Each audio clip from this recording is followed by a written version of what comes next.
Hi ಎಲ್ರಿಗೂ ನಮಸ್ಕಾರ. ಇದು ವರ್ಷ ಚಾನಲ್ಗೆ ನಿಮ್ಮೆಲ್ಲರಿಗೂ ಸ್ವಾಗತ. ಗೈಸ್, ಗಿಲ್ಲಿನ ಇಷ್ಟು ದಿನ ಎಲ್ಲರೂ ಸೋಂಬೇರಿ ಸೋಂಬೇರಿ ಅಂತಿದ್ರು. ಗಿಲ್ಲಿ ಕೂಡ ಅದೇ ರೀತಿ ಸೋಂಬೇರಿಯಾಗೇ ಇದ್ದ. ನನಗೆ ಯಾರು ಜಿಮ್ ಮಾಡ್ತಿದ್ರೆ ಹೇಳ್ತಿದ್ದ, ಏನಕ್ಕೆ ಜಿಮ್ ಮಾಡಬೇಕು, ಇರೋದೊಂದು ಜೀವನ, ನೆಮ್ಮದಿಯಾಗಿ ತಿನ್ಕೊಂಡು ಆರಾಮಾಗಿರಬೇಕು ಅಂತೆಲ್ಲ ಬೋಧನೆ ಕೊಡ್ತಿದ್ರು ಗಿಲ್ಲಿಯವರು Bigg Boss ಮನೇಲಿದ್ದಾಗ.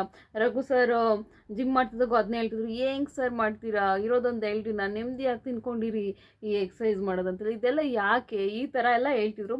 So Raghu sir ಕೂಡ ತುಂಬ ಸಲ ಹೇಳಿದ್ದಾರೆ, ನಾವು ಹೆಲ್ತಿಯಾಗಿರಬೇಕು ಅಂದರೆ ಜಿಮ್ ಮಾಡಬೇಕು, ಒಳ್ಳೆ ಒಳ್ಳೆ ಫುಡ್ ತಿನ್ನಬೇಕು, ಈ ಥರ ತಿನ್ನಬಾರ್ದು ಕಣೋ ಯಾರ ಬಿರಿ ಅಂತೆಲ್ಲ ಹೇಳ್ತಿದ್ರು.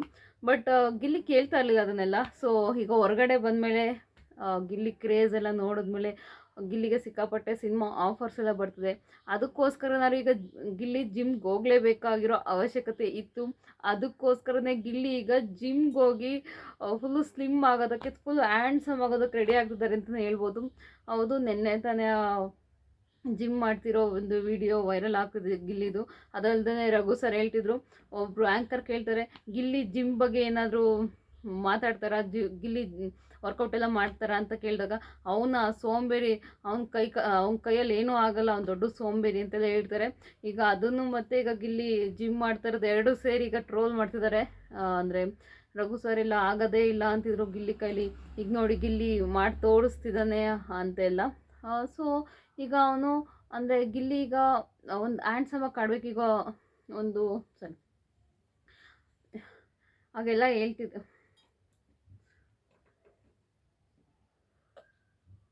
ಈಗ ಈಗ ಅಫ್ಕೋರ್ಸ್ ಈಗ ಗಿಲ್ಲಿ ಹ್ಯಾಂಡ್ಸಮಾಗಿ ಕಾಣಲೇಬೇಕು. ಅಂದರೆ ಈಗ ಅವನಿಗೆ ಸಿನಿಮಾ ಆಫರ್ ಬಂದಿದೆ ಅಂದರೆ ಒಂದು ಹೀರೋ ಪಾತ್ರ ಕೊಟ್ಟಿದ್ದಾರೆ ಅಂತ. ಈಗ ನಿಜವಾಗ್ಲೂ ಈಗ ಗಿಲ್ಲಿ ಹ್ಯಾಂಡ್ಸಮಾಗಿ ಕಾಣಿಸ್ಲೇಬೇಕು. ಏಕೆಂದರೆ ಈಗ ಹೀರೋ ಪಾತ್ರ ಎಲ್ಲ ಕೊಟ್ಟಿದ್ದಾರೆ ಗಿಲ್ಲಿಗೆ, 2-3 ಸಿನಿಮಾ ಹೀರೋ ಆಗಿ ಬಂದಿದೆಯಂತೆ. ಸೊ ಹಾಗಾಗಿ ಈಗ ಗಿಲ್ಲಿ ಫುಲ್ಲು ಹ್ಯಾಂಡ್ಸಮ್ ಆಗಬೇಕು. ಹಾಗಾಗಿ ಈಗ ಗಿಲ್ಲಿ ಕೂಡ ಸಿಕ್ಕಾಪಟ್ಟೆ ಬೆವರಿಳಿಸ್ತಿರೋದು ಕೂಡ ನೋಡಿದ್ವಿ ನಾವು. ಏನು ಫುಲ್ಲು ಹಿಂಗೆ ಹಿಂಗೆ ಎಲ್ಲ ಎಕ್ಸಸೈಸ್ ಮಾಡ್ತಾಯಿದ್ರು.